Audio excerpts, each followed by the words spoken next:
the reasons why I thought this was a good story to make, the reasons why to bring it back to sacrifice. The reason why like this story is valuable enough to miss out on other things. Right. Which is Yeah. really what you're doing, right? When you say I'm gonna write a screenplay, I'm gonna lock myself in a room Right. um and for me as a writer director, it's like dedicating at least 2 years of my life to this idea, and Right. you got to have like some internal passion about the subject matter. You got to have like some internal drive to believe that this movie should exist. Welcome to Third and Fairfax, the official podcast of the Writers Guild of America West. I'm your host, Brian Gary. In our latest episode, Jasmyne Peck talks with screenwriter-director Ryan Coogler about crafting his acclaimed hit film, Sinners. They discuss the importance of family and community, his filmmaking process, and much more. Listen and subscribe to Third and Fairfax on Spotify, Apple, or Libsyn, and watch us on the Writers Guild of America West's YouTube channel.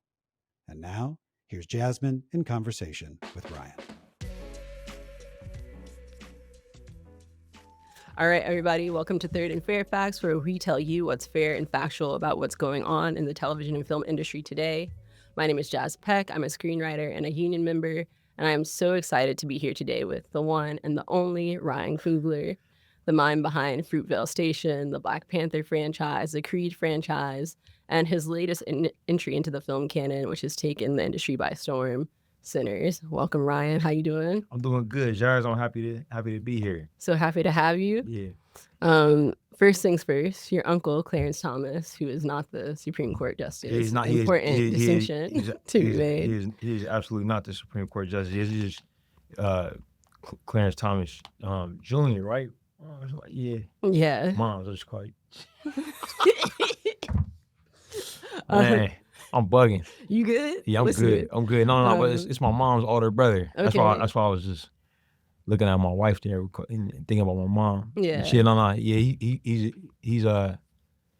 he's from Oakland and like kind of like the patriarch of the family and yeah, for a long time. I think he's second generation. He's second generation longshoreman. Yep. At the Port of Oakland. And Secretary Treasurer, right? Yeah, for a long time, Secretary Treasurer of the Union. Yeah. And like super influential there. And so I come from a union family, and it means a lot to me to be here. Yeah, that's awesome. Do you remember when you got your WGA union card and like how it felt to be a part of a union? I don't remember getting the card as much as just like being excited, to be in my first, union. It happened at the same time as I got into the DGA, I believe. Okay, yeah. Because it was on Creed. Creed was my first union, my first union project, and I remember I had to join both of them to be able to move forward on the project. Yeah, but I was fired up. Man, and excited, and my uncle kind of drilled into me with the, how important labor is, and and to the family. I would hear about different struggles with the ILWU, which is a union that he was. I think it's local 10 for my uncle, and like them going on strike and banding together, the families banding together for meals, and my mom talking about like, when the strikes would happen, she'll be eating like beans for dinner. Yo, that's cool. That's real. That's very real. So it's hardcore, man. Like it's like, especially with getting older, and when I first went to USC, it was 2008. Okay. So it was, I think the strike happened I think the strike was going on like my first semester of school. It was one of my first memories of being in Los Angeles, and we had teachers that were teaching us that were working writers. Okay, yeah. And talking about what was at stake and what the effects were. What the effects of the those negotiations could be, and obviously recently being involved in the last labor dispute. Yeah, man, like it's been drilled into me. So like it's like a lot of things I just don't do because like my uncle would Yeah, totally. Yeah, crossing a picket line, never. Always honk when I see one. you know what I mean? Course, and of course. if I got time, bounce out and help and see what's going on. I remember when I became a part of these unions, just feeling really excited, but also feeling like the weight of the responsibility and of not wanting to let anybody down. Yeah. Yeah. The communal spirit of union organizing, it has a lot of overlap with the communal spirit of filmmaking, I think. Yeah. And the type of environment that you create on a set. So, like having that respect and love and care and growing up in that probably affects the way that you run your sets quite a bit too. No, absolutely. So the crossroads, which is both a physical and a sort of a metaphysical space, sit at the heart of blues and also at the heart of sinners. And that space of divergent pathways and sacrifice in pursuit of one's calling. So I'm just curious, what have you had to sacrifice in pursuit of your calling? So interesting, because I've been thinking about it a lot lately. But yeah, just really just time. Time spent with loved ones. Yeah. is the biggest. That's the most clear. My family is from the Bay Area. That's where everybody is. My wife is from there. Her family's there. So anytime I'm away from the Bay, I'm away from people that mean a lot to me. Yeah. Yeah, and yeah, like the pursuit of I think like a higher education, it was a big deal for me coming up. Before I knew I wanted to make movies for a living, I played football. Yeah. So it was a big deal to get like a football scholarship. That was like the first like major goal that I remember setting for myself. And when they go to college and my parents wouldn't have to pay for it. That was like the dream. And in pursuit of that, you realize as a kid, you miss things. Yeah. You know what I'm saying? You give up weekends, you give up your summers, that kind of thing. And I went away to school, but not far. Like I was in the Bay Area still, my first year of college, and then I was in Sacramento, which is like an hour drive away for my last 3 years. But when I applied to film school, I had to make that move to LA. That's when you start to really.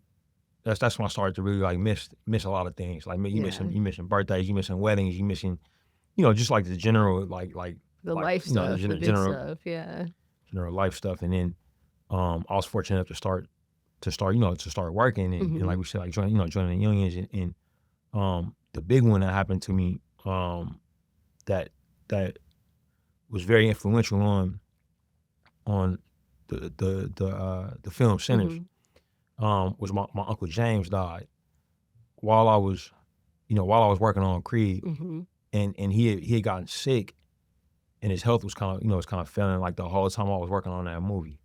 So I only saw him a little bit towards the end of his life, even though we knew it was his time was limited. Just had to work. So like, getting older, man, I got kids now, and you realize that it's a beautiful life, it's a beautiful job, but it requires a lot of time. It requires sometimes physical distance from home, and so you end up missing a lot. So that becomes like the clearest sacrifice. But it's like but labor is like that. You know what I mean? Like that's that's the realities of it. That's why people got to be compensated for it properly. Facts, when you show up to work, you can't be somewhere else, and as life complicates, like the things that you miss become more substantial. You know what I mean? You mentioned your Uncle James Edmondson. Yeah. Who I think you've really beautifully uplifted throughout the press process and the making of the film also. And at one point in one of your interviews, you mentioned how listening to his records felt like you were conjuring him Yeah, in absolutely. the space. Absolutely. And I feel like that is translated so beautifully into the film in that scene in Club Juke where everyone's dancing with their ancestors. So I'm just curious how you went about taking something so deeply personal and like such an intimate moment and translating it authentically to a film experience and within the world of the story. Yeah, I always try to do that. Whenever I'm working on something, and for me, it starts with the script. Yeah. And I've been fortunate enough to I've written and directed 5 movies. I think 2 times, 2 out of those 5, I was on my own, like writing. The other 3 times I had co-writers that were great. Aaron Covington on Creed, on the first Creed, and then Joe Robert Cole on both Panther movies. But like with this one, I wasn't starting like with a base of a story like I was with the other 4. Fruitville, I was adapting a real life event. Right. Creed, I was working in the Rocky universe. We expanding it, of course, and creating new characters, but we in that pre-existing fabric. Right. And with the Panther films, we adapting comic books. Right. And also adapting comic books in a pre-existing fabric. Right. That Of the like full the greater machination MCU. of the Marvel. Yeah. Yeah. So all of that is just on type of hard work. Right. That requires different steps. Different objectives, and none of it is easy. And each time, what I found to be helpful in writing those screenplays is to like pull from a personal place. I want to constantly kind of be thinking about the reasons why I thought this was a good story to make, the reasons why I'm to bring it back to sacrifice. The reason why like this story is valuable enough to miss out on other things. Right. Yeah. Which is really what you're doing, right? When you say I'm gonna write a screenplay, I'm gonna lock myself in a room and for me as a writer-director, it's like dedicating at least 2 years of my life to this idea. And right. You gotta have like some internal passion about the subject matter. You gotta have like some internal drive to believe that this movie should exist. Right.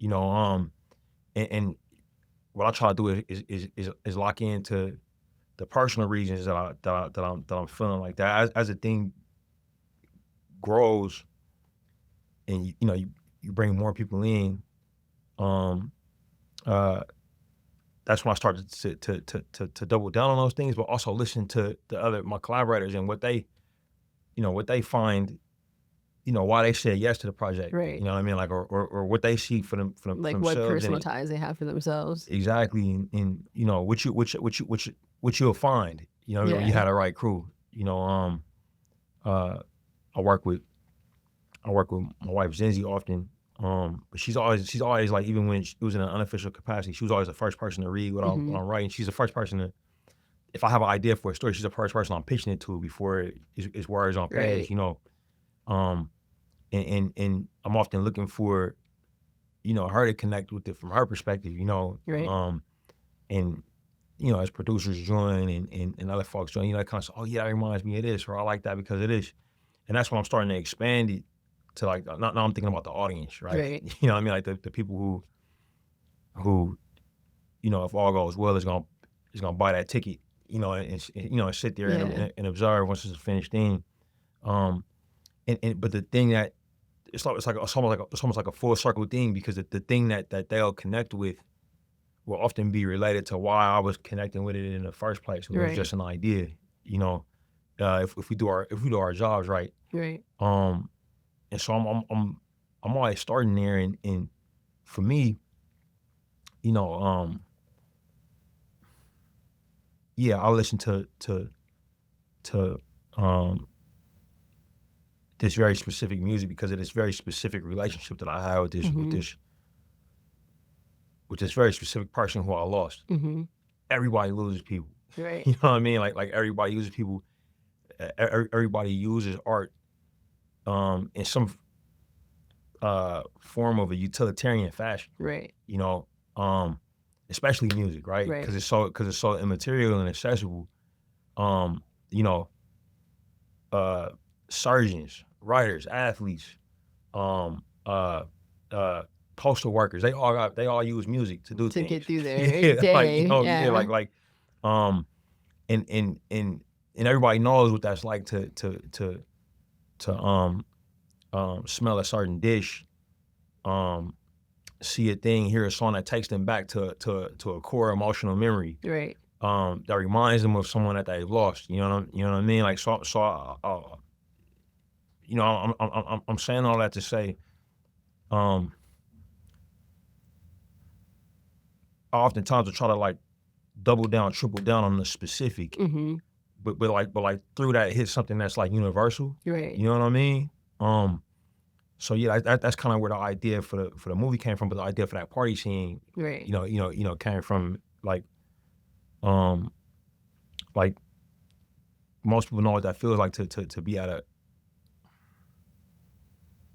you know, at a party or a concert or maybe a sporting event, and you seeing somebody who's so talented Mm-hmm. that like the experience of observing them kind of like opens up the yeah, world. exactly. Yeah. It gets you out of your body. Right. You know what I mean? Yeah. Like and you go somewhere else. That's a super like universal experience, universal human experience, and it was like, oh yeah, like you know,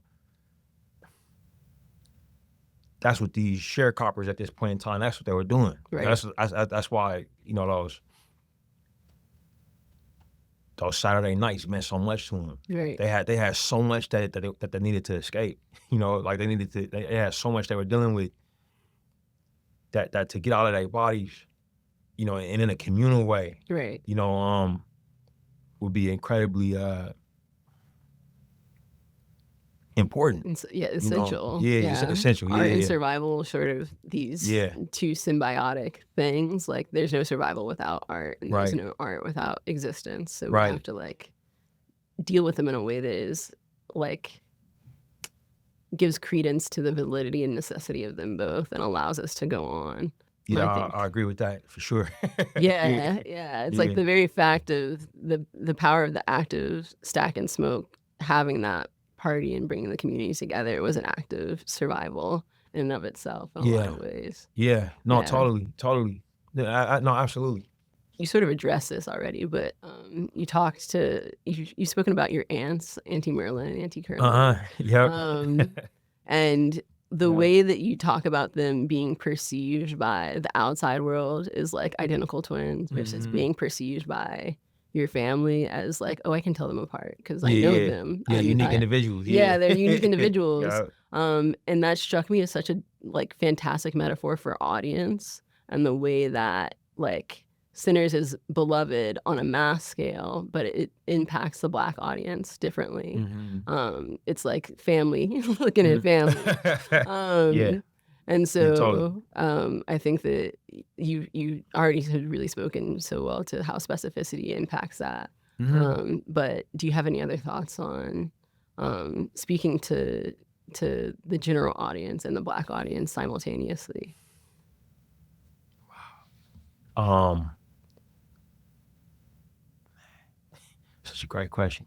That was my entire goal. Every time you've done an interview, you've gone, that's such a good question. Yeah. Oh, yeah. I was literally sitting here like, please, God, say that's such a good question. That's funny. Yeah. So we did it. Wow. Yeah. I think that like, I'm fortunate, like,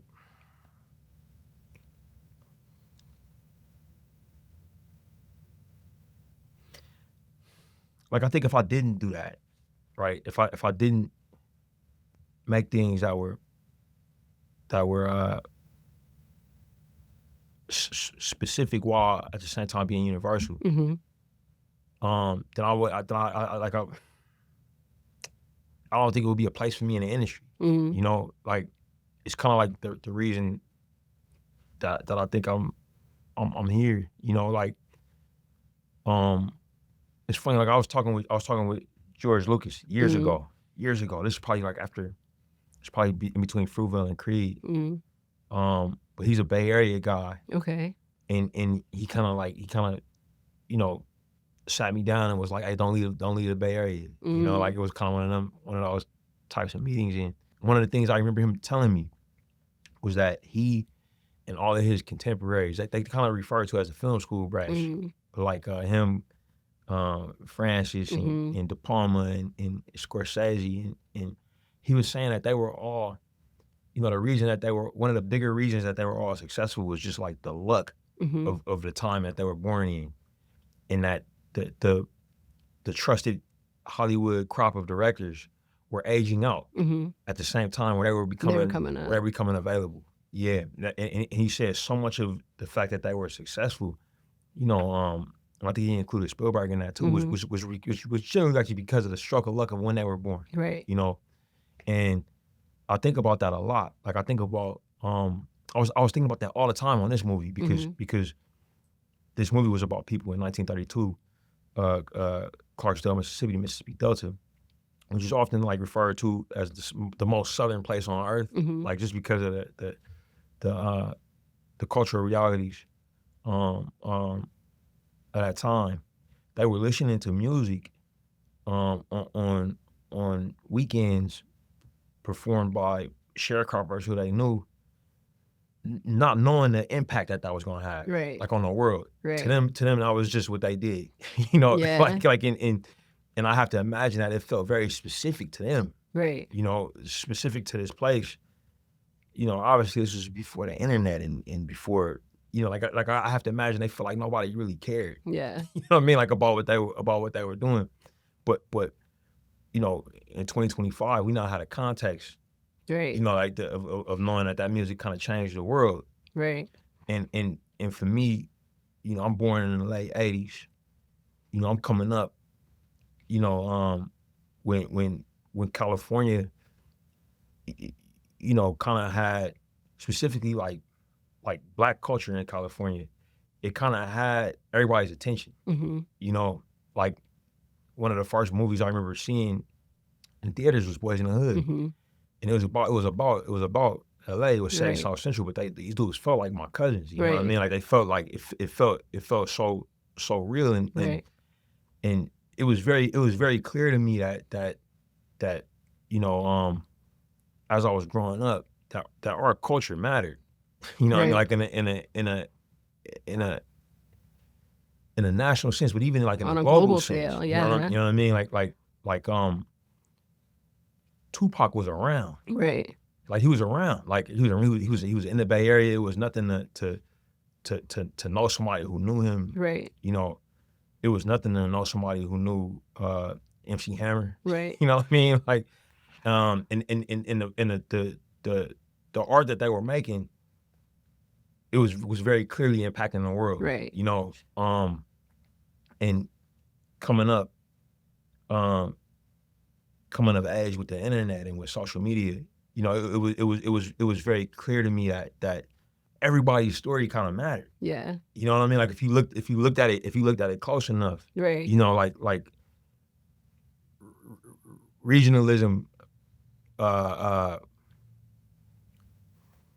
you know, sadly, regionalism kind of evaporated. Right. Like I as I was coming of age too, as a result of that. Like it was, you know, like just in the rap world, like New York had it for a while, but then we had it in California, and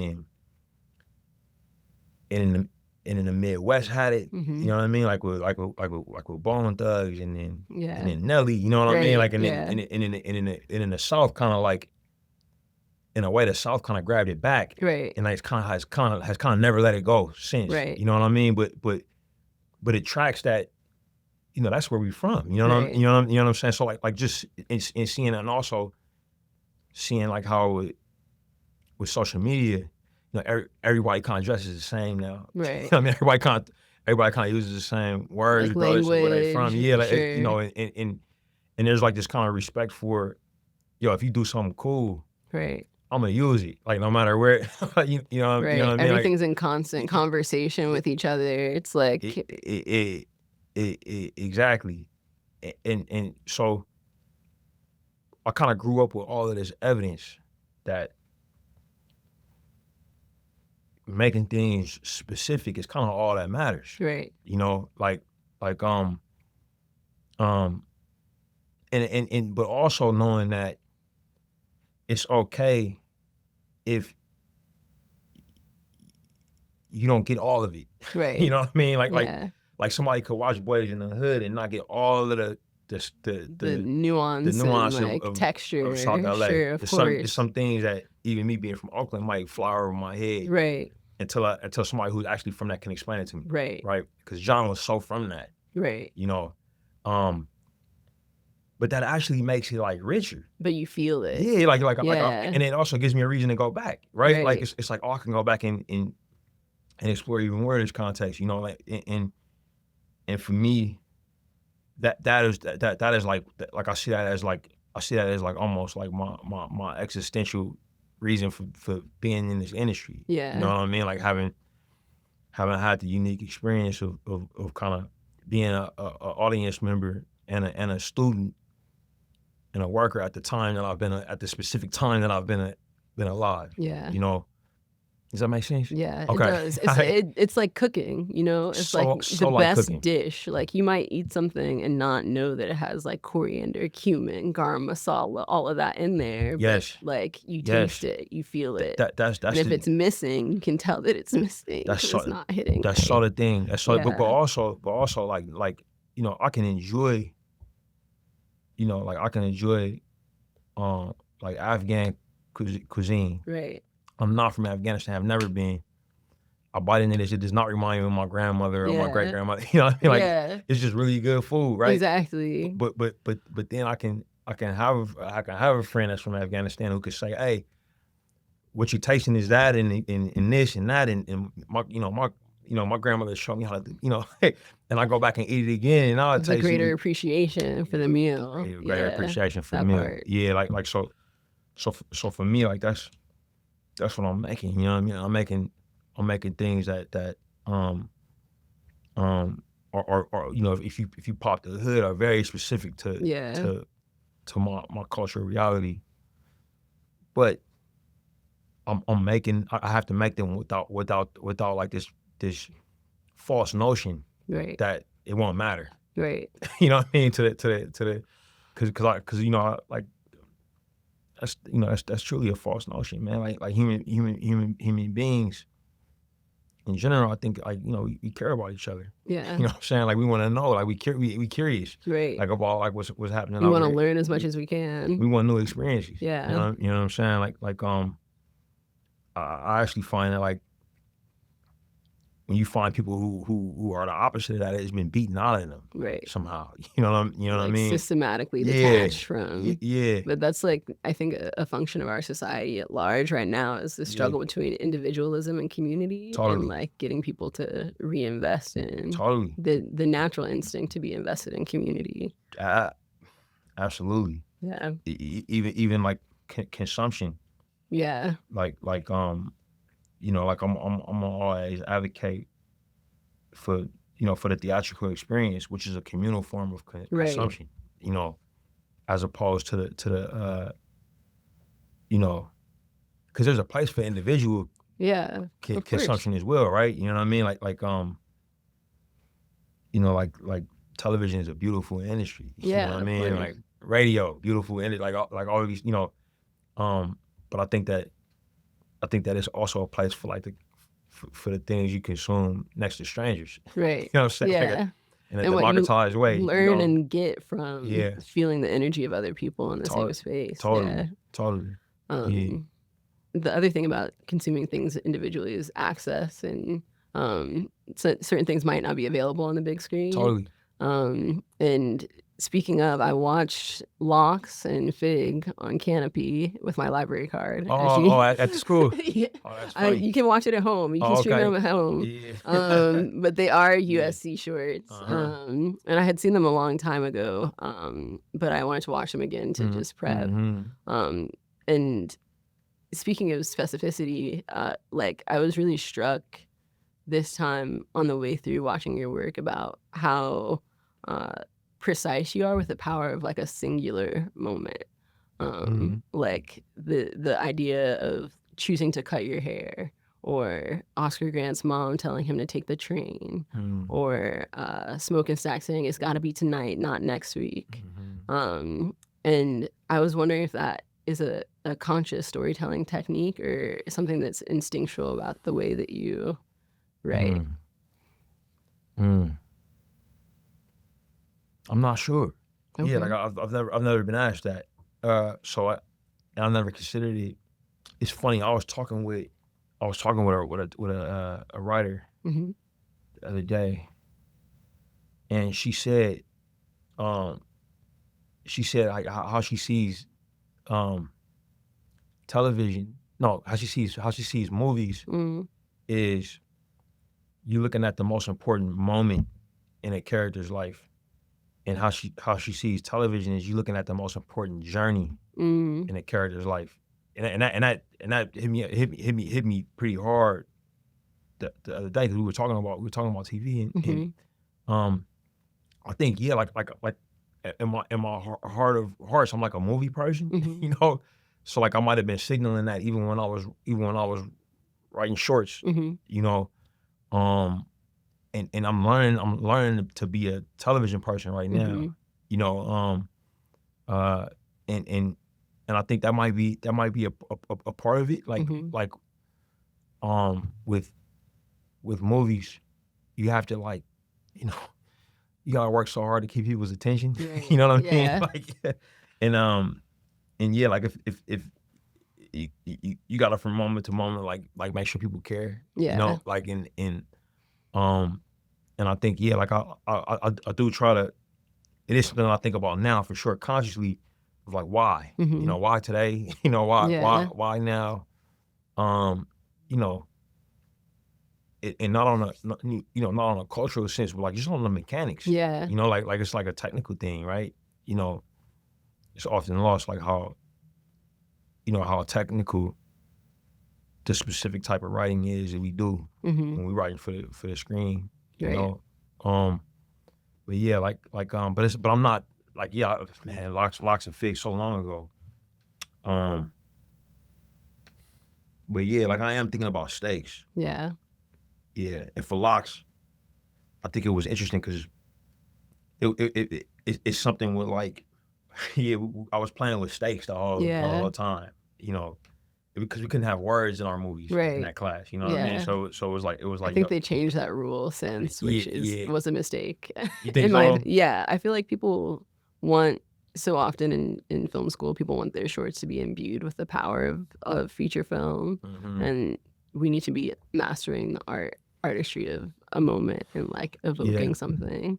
Yeah, and wordless pieces tend to allow for that. Yeah, that's interesting. Yeah, it's been such a good chunk of time ago, man. Like this was it's almost 20 years ago. Cool. I was there, and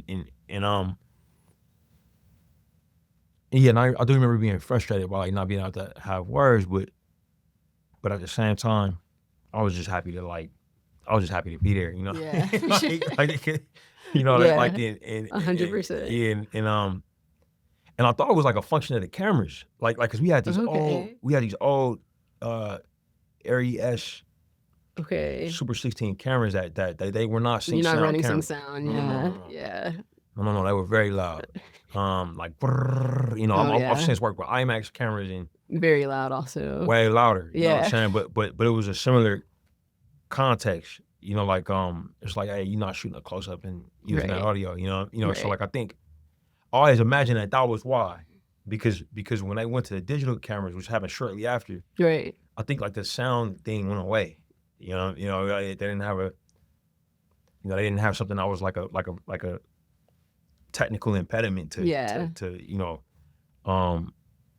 but yeah, like man, I love the process of making that movie. Yeah, I remember, and I haven't seen it since. You haven't seen it? No, I try not to watch my stuff like after. Whoa. Yeah.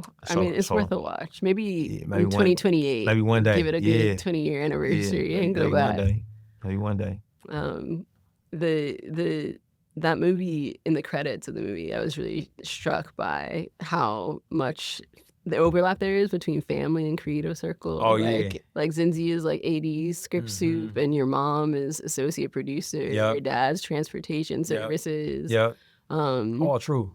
And you mentioned earlier about getting this wider group of people personally invested in your storytelling. Yeah. But I'm also curious, as you scale upward, how do you continue feeding your creative community and like strengthening the bonds that you've established throughout your career? It's not something I think about anymore, like, cause it's already. It's natural. It's natural now. Yeah. Like and when I was even when I was in film school, I wasn't thinking about it then either. Yeah. You know, like I just needed help. Zinzi was there. Yeah.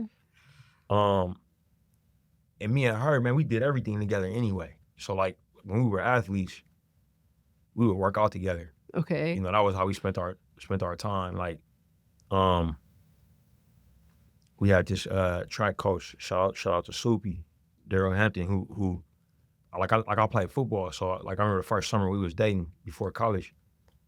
You know, I needed to get faster. Okay. You know, she needed to work out. So we had Soupy up, and he worked both of us out. We did different types of workouts. But we was just going to the movies and then going on a workout and then go get some pizza or McDonald's or something. You know, that was our day. Goals, yeah. Yeah, like, that sounds like a great time. And then she you know, when it was a teacher who gave me the idea to become a screenwriter. Mm-hmm.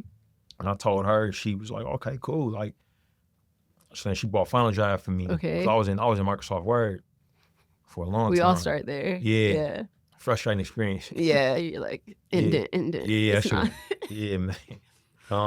So yeah, she got me that. You know, she bought me that, and the first assignment that I had, as you know, I made like probably 20 short films. People were seeing too. Yeah.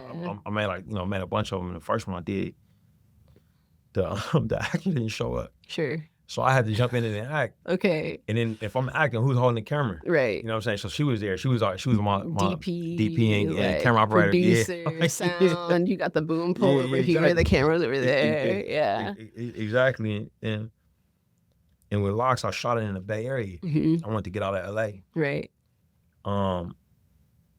So yeah, like I needed help at home. So she was there, and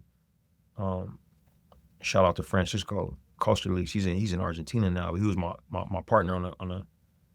So he did the camera and editorial. But yeah, man, like we would drive to Oakland, and then like Zans would be there, waiting for it. Say something. My mom would get the, I'm just calling in favors. You know what I mean? And it's still been like that since. Yeah. You know. And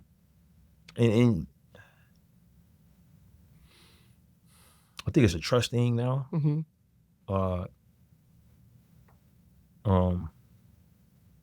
Yeah, also a talent thing. Mm-hmm. Like, Jen's gotten real good. Yeah, that part. Yeah, and the other folks that I've been working with for a long time, we know each other now.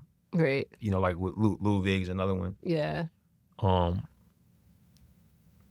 You know, when he and I work now, it's damn near not even about the work. Right. Like that's happening in the background. Like there's such a shorthand. Yeah. It's like, yeah. Yeah. And it's nice, man. It's nice to not have to worry. Yeah. Like if things are gonna be right, you can put that towards the craft. Yeah. You know. That's true. Yeah. You mentioned your history as a student athlete, mm-hmm. and I'm curious if there's anything that you have adopted from that history and applied to your like writing routine, like discipline, mm-hmm. like routine practices, all of it. All of it.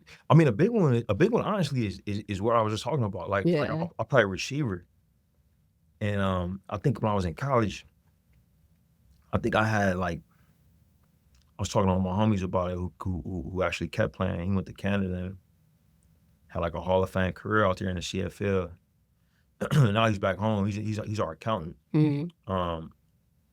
But I was talking to him and I was counting all of the quarterbacks I had. Mm-hmm. Like I had like in 4 years, I might have caught passes from like 12 different people. And I might have ran like 3, 4, 5 different offenses. You know what I mean? We had like maybe 3 different head coaches. You know what I'm saying? Like, and I remember just never feeling like I had a rhythm. You know, and that as a wide receiver, that was incredibly frustrating. Yeah. You know, because it's really like it's such a rhythm based position. You know, and so like I think that's probably a big reason why I work with the same people over and over again.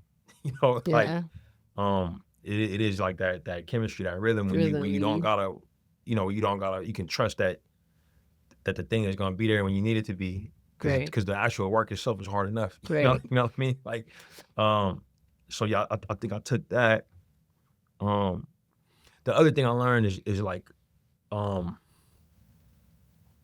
because I think I'm a better excuse me.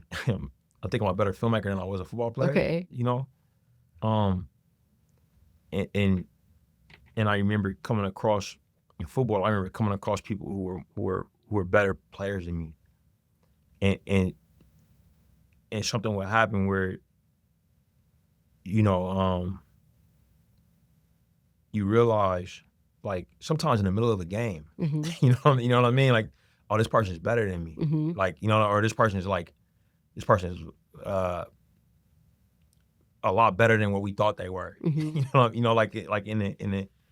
in the game, and in the feeling of having to react or deal with that. I remember in college, I had to move schools because my first college dropped their football program, so I got another scholarship to Sacramento State. And I got there, and there was a guy named Fred Otis Amy who we were basically like the exact same size, and played effectively like the same position. And this dude was incredible. He was older than me, thankfully. So I'm a sophomore, but he's a senior. Okay. But it was like I walked into a situation where like the best I could ever be on this team is the second best receiver. Okay. You know what I mean? This dude was that. He was that good. He was that good. Yeah. Like, and it was people from the NFL there to recruit him every day. And I had this fear-based reaction immediately, that could turn into like, this dude was my rival. Okay. Like, I don't like this guy. Right. I don't want to be near him. You know what I mean? Like I don't want to be. I want to do my own thing. But for whatever reason, and I think it was easier because he was older than me. Right. You know what I mean? Had we been like the same age, it might have been difficult. More intense rivalry. But yeah, like I leaned into that fear, and I was like, actually, I'm gonna do the opposite of what my body's telling me to do. I'm gonna get closer to this guy. You know what I mean? Learn from him, get all the tricks and things. Yeah, I'm gonna speak honestly to him. Yeah. Like, when I say, bro, that was really impressive. That one-handed catch was crazy. How did you do that? Like, and teach me, yo. Yeah. And what ended up happening was, like, he took me completely under his wing, and he unlocked like the potential for just like a whole nother level of work ethic. You know what I mean? I was kind of invisible to me before getting around this dude, and what that taught me is to, like, if I experience that sensation of being faced with somebody who's at another level than I'm at, right? That's actually good. Like, it's actually a good thing. That's a step forward. So now I kind of seek out that feeling, and it happens still creatively. Like, like, I'll watch a movie, I'm like, Jesus Christ, When's the last movie you watched that you were like? It happens all the time. Like, I just went to the Telluride Film Festival. Okay. Like Colorado. Like, yeah, exactly, in pursuit of that feeling. And I got it every time. Whatever movie I looked at, I'm like, I'll see moments or I see a shot or I hear a line of dialogue where I'm like, fuck. Like, that's what like damn. And okay, I see you. But I'll try to run towards that, and it's been very helpful. Yeah. Sinners draws from a lot of really deep research. It draws from like the history of the blues. Amiri Baraka's Blues People is a book that you cite. It's super influential, but also Robert Palmer got a great one too called Deep Blues. Deep Blues. Yeah. All right, I'm gonna write that down. Yeah, Deep Blues was a big one because I got Blues People, and Yeah. the way that it starts is so fire. Blues people is like from the inside out. Yeah. And I would say Deep Blues is kind of from the outside in. Okay. Yeah. Yeah. And Robert Palmer. Yeah, it was helpful to have. It was helpful to kind of have both of them. Another one was Eudora Wheatley, photography. She has like she has a photography series. That was huge. That was huge for us. Everybody on the movie had one of those books in their office. Yeah, to inspire them. Everybody had those 2 books too. Okay. Yeah. At what point, like in your writing process, were you like, I need to bring the research in? Call to experts, call to consultants. Immediately. Okay. Yeah. Immediately. While I was still like in the outline ideation phase, I started hitting up consultants. Okay. And I started talking to my grandmother. Okay. Yeah. My uncle passed away, like I said, in 2015, but my grandmother's still with us. Let's go. She's 90. She just made 97. She just made 97. Okay. From Texas. Okay. Originally, before she moved to Oakland. Okay, my grandma's from Texas too. Okay. Yeah. Yeah. She from like the Gulf of Mexico, like outside of Houston. It's called Port Arthur. Okay. Yeah. Yeah. That's cool. Where UGK is from. But yeah. So I I'm talking to her about being young at this time. Yeah. And this should have been like her parents' era. Mm-hmm. Cause she was born in 27. It's 2005 now. 28. Yeah. Your pop was born 31. 29. 28. She's turned 97. Yeah. Yeah. Something, 1928, somewhere in there. Yeah. So she just had a birthday. Okay, happy birthday October to her. 1st. Yeah. Let's go. Yeah, so my aunts, I just saw my twin aunts. Okay. Like I was just with them. Cause they her daughters, they her eldest daughters. Okay. But yeah, I was on the phone, I was interviewing her. Yeah. Interviewing my father-in-law. I got the academics involved. Yeah. Like I had my assistant Amar reach out and get in touch with some folks that was their field study. The musicologists came down the road. Mm-hmm. But just like understanding the place in the culture around juke joints, the why of it all, mm-hmm. And then honestly, the Robert Palmer book, it unlocked the economy. Mm-hmm. You know what I mean? Like the real, Right. like the, and it made me realize, like this movie is also like about business. Right. You know what I mean? Like it kind of has to be. Right.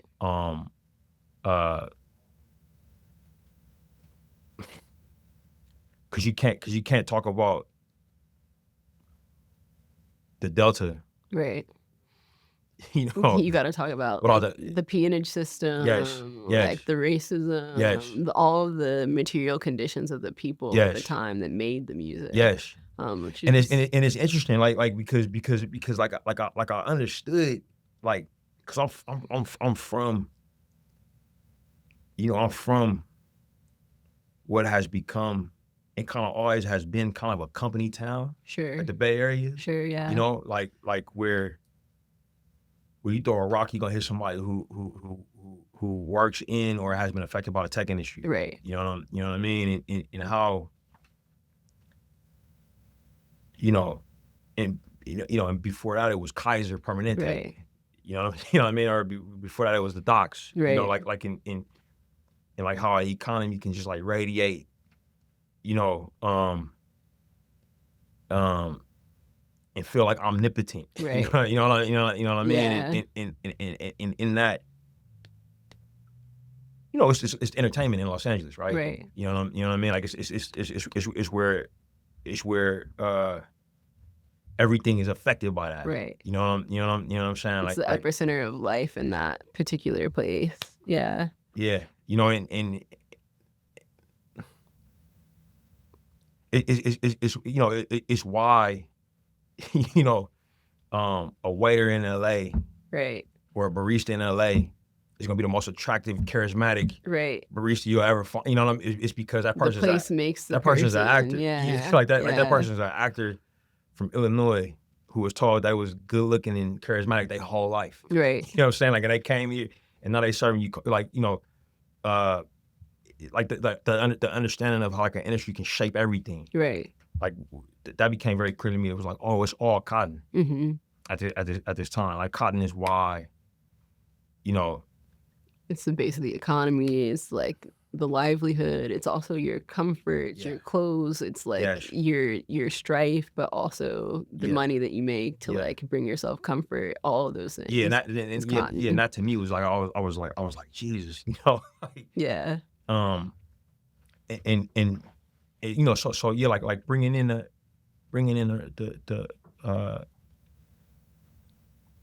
research was like very helpful for me, and it was a constant thing. Yeah. And it kind of like, you know, it kind of ramps up, you know, to the point when we're in production. Specifically, my art department, like Hannah's department, they know all of the, you know, all the consultants and it's like, hey, can you come look at she this on the phone real every quick? day. And Zenzi and Seb, our producing partner, like, they were kind of like in the assistants, they were kind of like the nexus to this. Yeah. You know, like you know, finding the people and you know, and it's lovely, man. Like it's lovely as a writer, as a director, to have you know, the budget to you know, to pay people to make sure you get it right. Yeah. You know, or at least when you don't want it to be right, you at least know where right is. Yeah, exactly. So you know, it's like, you know, we're not doing that. You know, but you're deviating. Yeah. At least I know.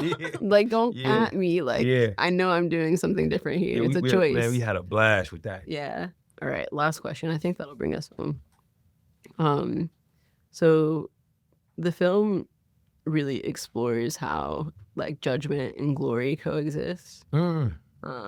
Each character is defining what that means for them, and how to move forward through those poles and that dichotomy. And at this point in your career, what does glory or success look like to you? And how has that definition evolved from your early days? Yeah, that's a great question. I think at this point, like success looks like some form of balance. You know, like the, you know, I think the work-life balance. Yeah, is where I would measure it. Today, you know, my you know, seeing my kids often. Yeah, that's a big one. Them being happy to see me. Yeah. Even more important. Same goes with Zenzi. Yeah. You know, like and you know, we have a company now. I think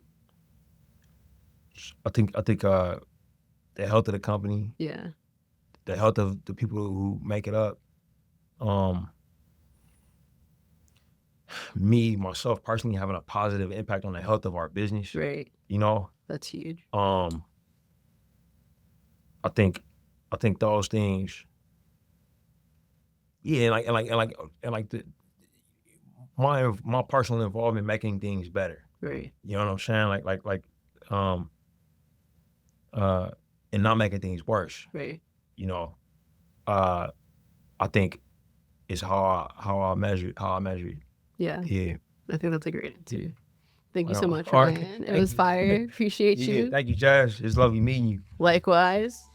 Thanks for listening to this episode of Third and Fairfax. You can listen and subscribe to Third and Fairfax on Spotify, Apple, and Libsyn, and watch us on the Writers Guild of America West's YouTube channel.